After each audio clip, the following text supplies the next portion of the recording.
안녕하세요. 반갑습니다. 이재진의 상한가 랠리입니다. 오늘 제가 준비한 주제는 두산중공업 급락하는 시장 수익 전략 공개에 대한 내용으로 영상을 준비했습니다. 항상 이 두산중공업은 한 주에 한 번씩 꼭 빼놓지 않고 영상들을 올려드리고 있죠. 이 시장에서 제대로 된 대응과 함께 수익을 볼 수 있을 만한 자세한 전략들 전달해드리고 있으니까 영상 꼭 시청하시면서 수익으로 꼭 이끌어가고 싶다 하시는 분들 전략들 얻어가셨으면 좋겠습니다. 일단 최근 시장이 급락을 했습니다. 급락을 하다 보니까 다른 종목들에 비해서 조금 덜 떨어지긴 했습니다. 현실적으로 덜 하락하긴 했습니다만은 사실 두산중공업도 빠지는 건 조금 아예는 피해갈 수는 없긴 했죠.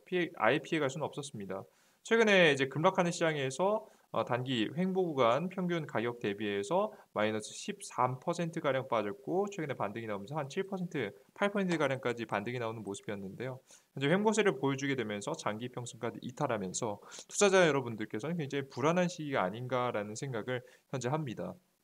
그럼 첫 번째, 우리가 두산중공업의 수익을 보기 위해서는 바로 이 시장에 대한 분석이 필요하겠죠. 아무리 적게 빠진다라고 한들 사실 기존에 고가에서 잡으신 분들은 더 손실을 키워가는 구간이라서 굉장히 무서우실 거라고 생각이 돼요. 그래서 우리가 체크해 볼 건 시장이 어떻게 될지에 대한 흐름을 분명히 아셔야 될 거라고 생각이 되고요. 두 번째, 이 와중에 두산중공업은 어떻게 될 것인가, 어떤 상황이 되면 급등할 것인가에 대한 상황적 판단을 해보셔야 된다고 봅니다.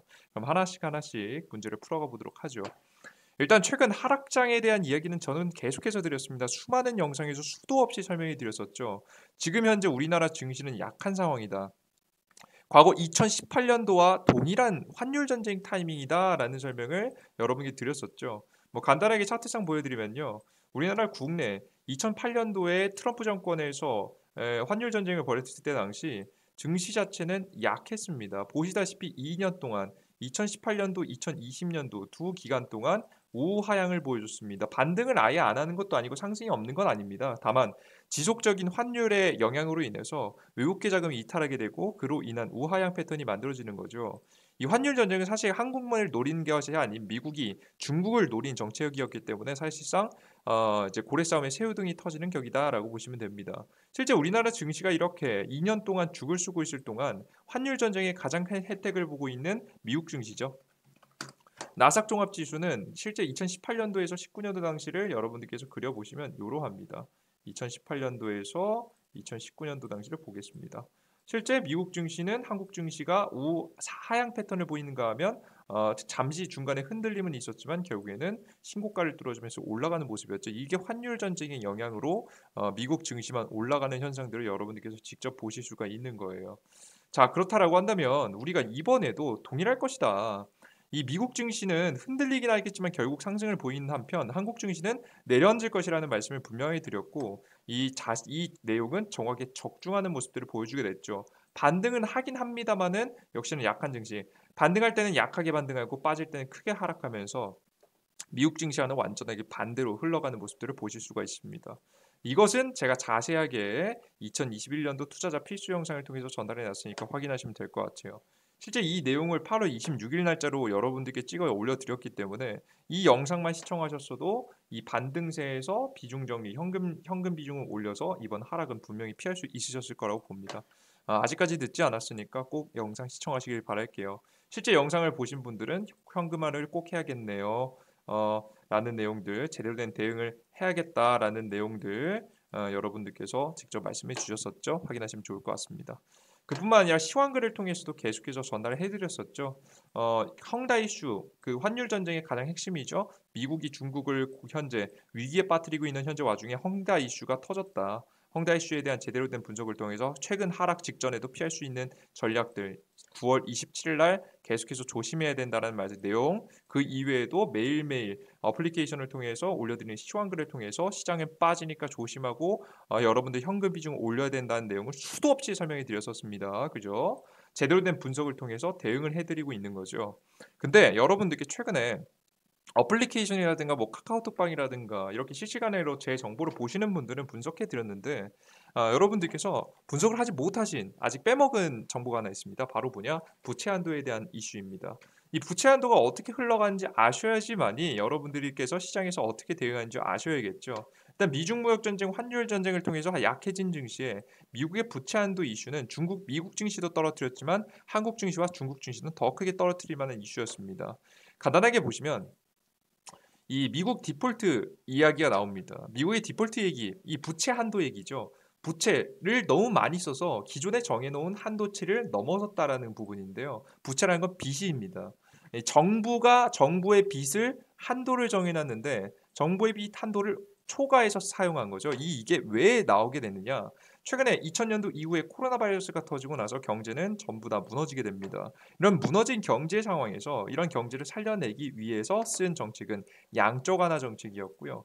양적 완화라는 돈을 어마무시하게 풀어서 경제가 순환이 안 되니까 정부가 주도해서 경제에 돈을 뿌려서 경제 시장이 무너진 거, 금융 시장과 경제 시장이 무너진 걸 막고 회복할 때까지 계속해서 돈을 풀어 제끼는 것이 바로 양적 완화입니다.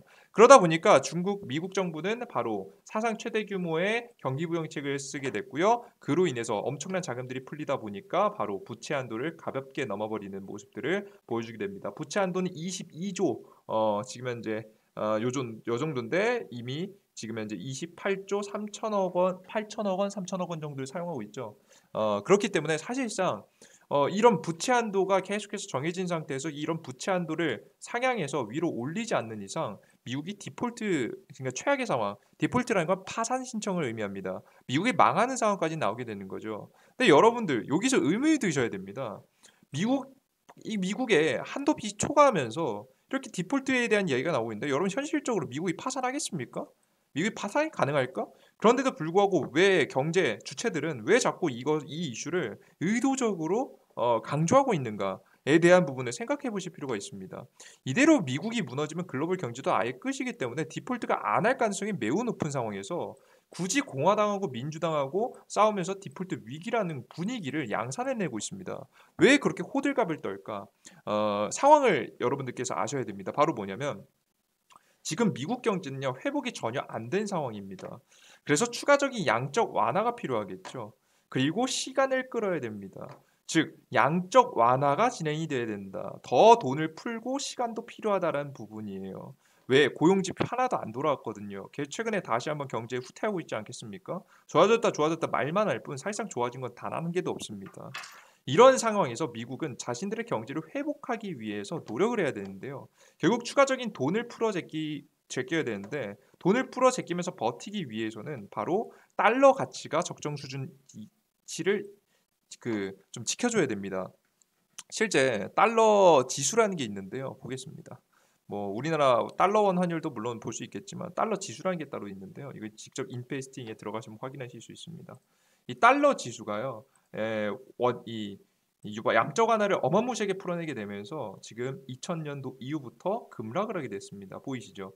너무나도 최저점까지 찍은 시점이었기 때문에 이 상황에서 더 양적 완화를 시켜버리게 되면 달러 가치가 붕괴되는 순간 미국은 최악의 상황까지 나아갈 수 있겠죠. 게다가 지금 당장 CBDC를 발행할 만한 상황도 아직은 아니기 때문에 아직 준비하고 있는 단계이기 때문에 지금 당장에 달러가 무너지면 안 되는 상황입니다. 그래서 달러를 풀기 위해서 일부러 강달러를 만들어야 되는 거예요. 달러의 가치를 상승시켜야 되는 겁니다. 달러의 가치를 상대적으로 상승시키는 방법은 여러 가지가 있습니다. 미국 경제가 다른 경제보다 훨씬 낫고 미국 경제를 회복할 수 있는 구조를 만들게 되는 거죠. 그런데 지금 미국이 앞서 뭐라고 했죠? 미국 경제는 정상이 아니라고 했죠. 그럼 달러의 가치를 올릴 수 있을 만한 방법이 하나 있습니다. 달러 자체가 강해지는 것, 미국 자체가 강해지는 것이 첫 번째고 두 번째는 다른 화폐의 가치를 폭락시켜버리는 겁니다.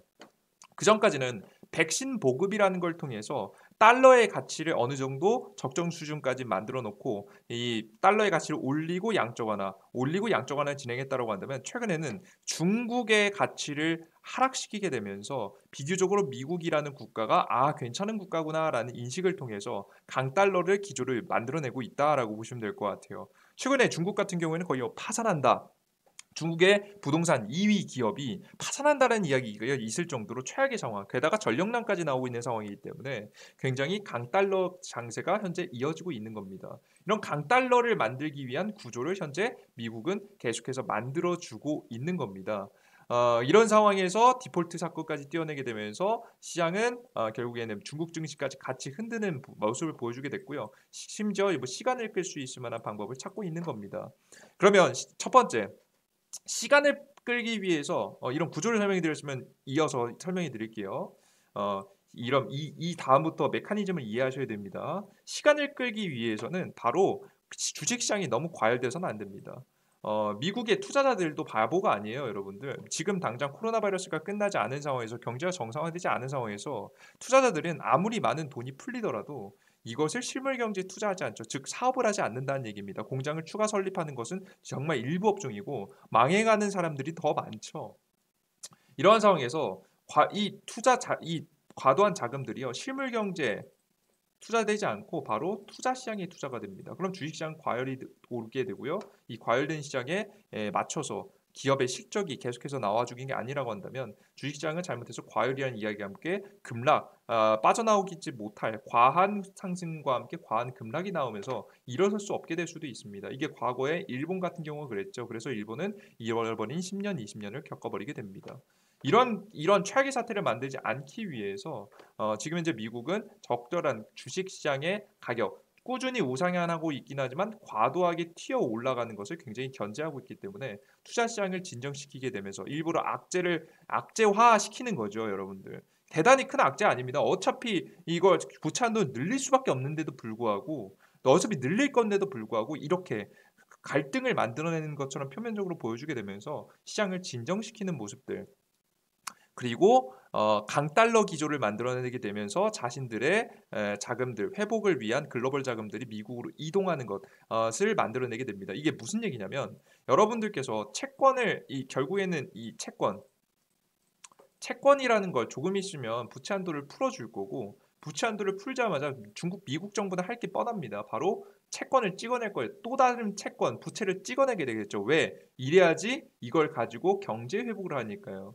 근데 여러분 잘 보십시오. 단기적으로 이 부채 한도가 극적으로 협상이 되자마자 미국이 채권을 풀겠다, 채권을 발행하겠다라고 하게 되면요. 바로 어떻게 되는 현상이 나오게 되냐면 바로 채권으로 미국 정부가 발행한 채권으로 전 세계 달러 자금들이 몰리게 됩니다. 정확히는 뭐 전 세계 글로벌 은행들 그리고 이 미국에 있는 이 시중은행들이 달러를 달러 채권, 미국 정부가 발행한 달러 채권을 사들이게 되고요. 단기적으로 달러가 메마르는 현상들이 나오게 됩니다. 달러가 메마르는 현상들이 나오게 되면 자연스럽게 달러의 가치는 어떻게 될까요? 자연스럽게 올라가겠죠. 달러가 미국 정부를 흡수했으니까. 물론 결국 정부를 한번 거쳐서 정책 자금으로서 풀리긴 하겠지만 결국에는 단기적으로 강달러를 만들어내는 기조를 만들어주게 되고 이런 강달러 현상들은 또다시 어떤 것 전 세계 글로벌 자금들이 중국이든 아시아 증시든 유럽 증시든 경제든 전부 다 미국 쪽으로 자금들이 쏠리는 현상들이 나오게 될 겁니다. 그럼으로 인해서 자신들의 회복을 위한 글로벌 자금들을 회수하고 있는 현상들이 나오게 될 거다라고 여러분들께서 보시면 될 것 같아요. 이해되셨죠? 그래서 전체적인 그림을 보시면 모두가 뭐 부채를 주목하게 되면서 중국의 헝다 악재가 좀 더 커지고 강달러는 유지하면서 자연스럽게 자신들 중국 경제는 무너지게 되고 이 미국 경제는 성장해야 되는 구조를 만들어주게 있는 겁니다. 게다가 배경을 하나 더 설명드리면 지금 현재 굉장히 무서운 것들이 진행되고 있는데 현재 생산 중심이 이동이 되고 있습니다. 이게 무슨 소리냐면 지금 제가 앞서 뭐라고 했죠? 미국은 중국 등 글로벌 경제에서 자금을 흡수해서 미국 경제를 살려내려고 하고 있다라는 설명을 드렸죠. 그 가장 핵심적인 것 중에 하나가 바로 뭐냐면 이것입니다. 바로 생산 중심이 이동하고 있다라는 부분, 서플라이 체인, 생산 체계가 이동하고 있다라는 부분인데요. 바로 기존의 대표적인 생산 국가는 중국, 인도, 동남아시아였습니다. 근데 특징이 뭐냐면 인구가 많습니다. 노동력이 풍부한 지역이죠. 그런데 최근에 기술의 발전으로 인해서 지금 보시면 미국의 월마트 블록체인 기반의 로봇 자동화, 로봇 구축 계획이다.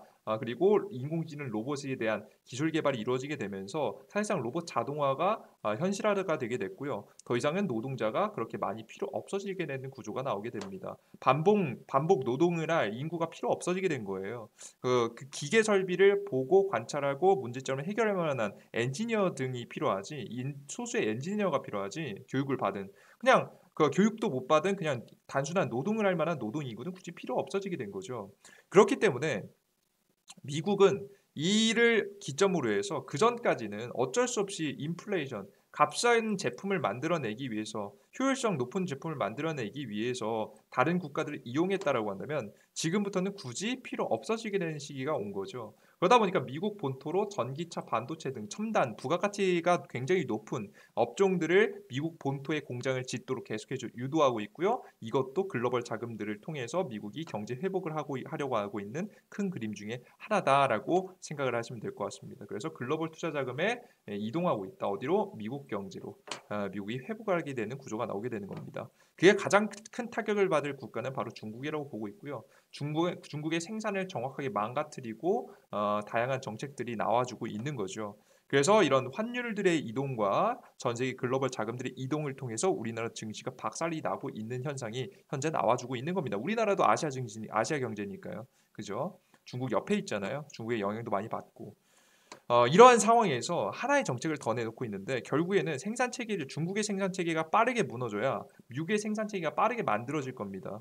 그러기 위해서는 중국을 빠르게 박살시키는 게 최우선인데 그러기 위해서 지금 미국이 활용한 것이 바로 중국의 전력난입니다. 여러분들께서 중국의 전력난은 우연에 의해서 만들어진 거라고 생각하십니까? 여러분들 이것이 정말 우연일까요? 작년 코로나 바이러스가 터질 때 당시만 해도 오히려 전력난 이런 게 없었어요. 그럼에도 불구하고 이제 와서 1년 정도 지나서 오히려 안정될 때쯤 우리가 코로나라는 삶에 익숙해질 때쯤 갑자기 전력난이 오게 됩니다.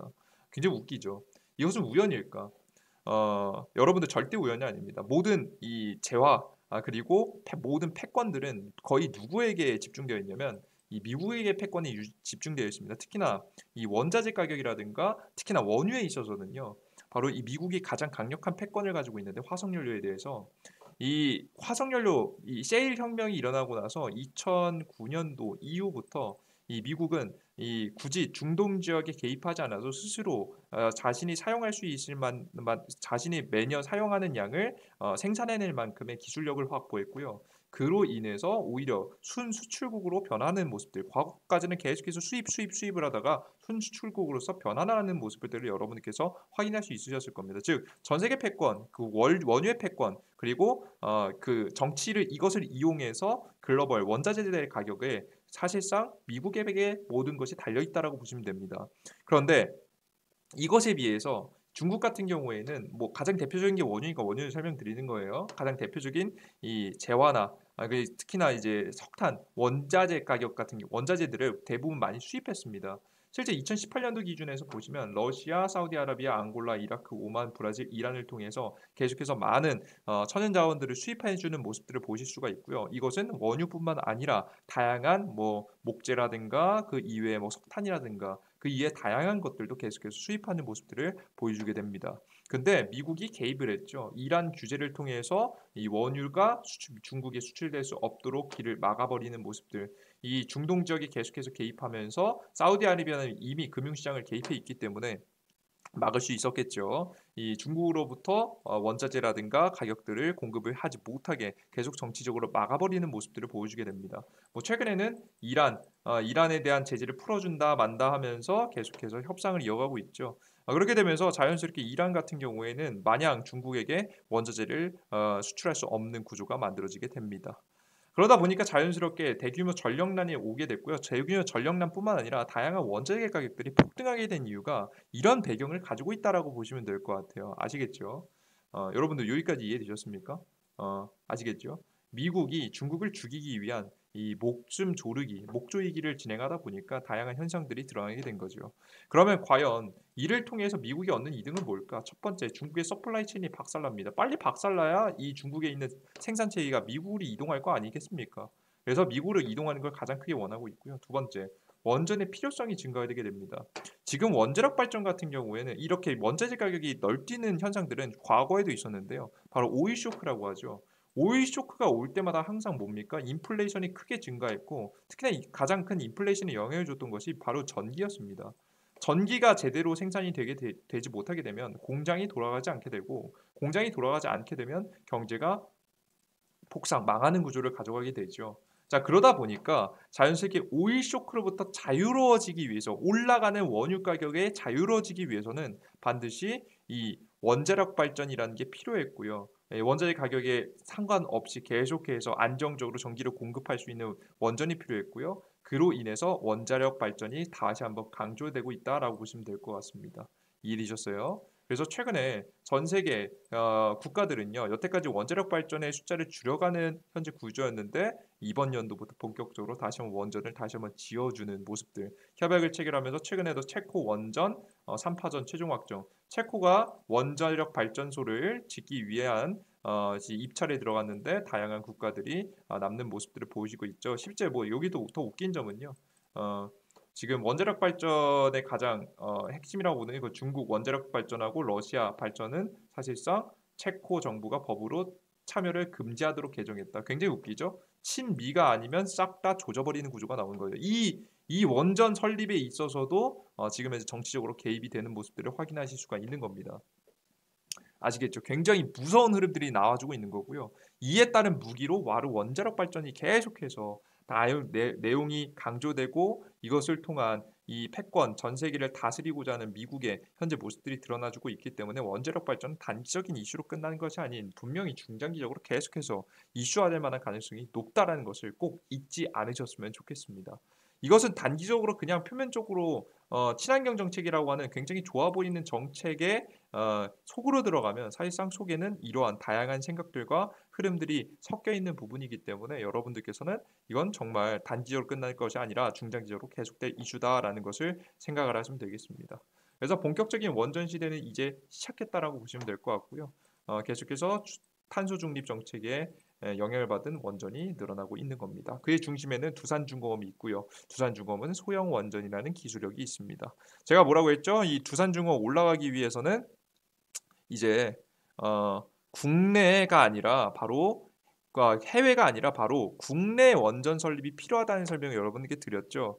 최근에 두산중공업이 상승했던 패턴들을 분석해 봤을 때 과거에 첫 번째 상승이 나왔을 때는 풍력발전소에 대한 기대감으로 상승했고요. 그리고 나서 실적 개선이 이루어져서 주가가 저가를 이탈하지 않고 요만큼 레벨업하는 모습이죠. 그리고 나서 원전 해외 수출에 대한 기대감이 나오면서 주가가 급등했고요. 다시 한번 실적이 아예 박살나지 않았기 때문에 저가까지 다시 떨어지지 않고 버텨주는 모습입니다. 하락장에서도 이 정도 버텨주시면 굉장히 잘 버텨준 거예요. 잘 버텨준 상황에서 다시 한번 제대로 된 다음 기대감은 뭐다? 바로 국내 원전이다.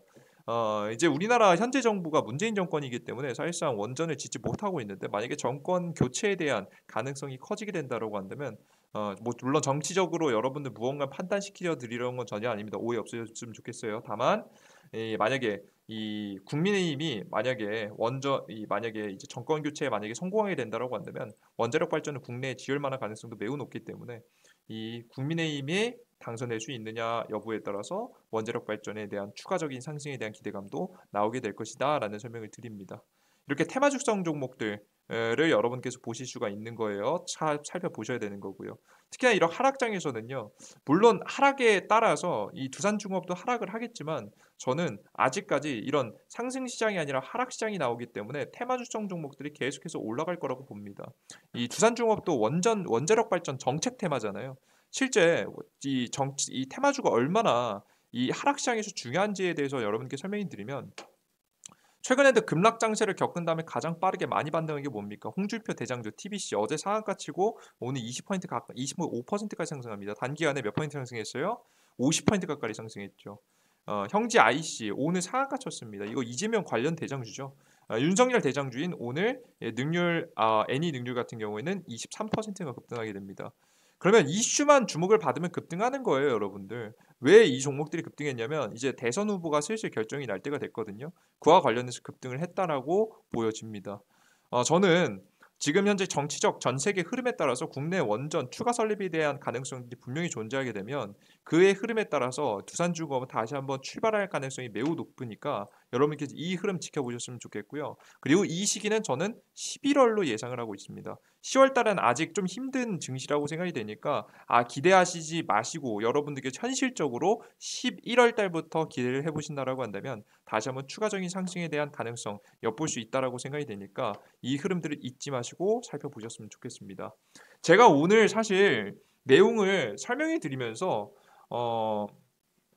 글로벌적인 흐름까지 전부 다 짚어드리는 내용을 정말 압축하다 보니까 한 번의 영상을 시청하시면서 이해가 안 되실 수도 있습니다만은 지금 글로벌적으로 흘러가는 내용들 여러분들께서 간단하게만 이해하셔도 굉장히 무섭게 흘러가고 있는 모습입니다.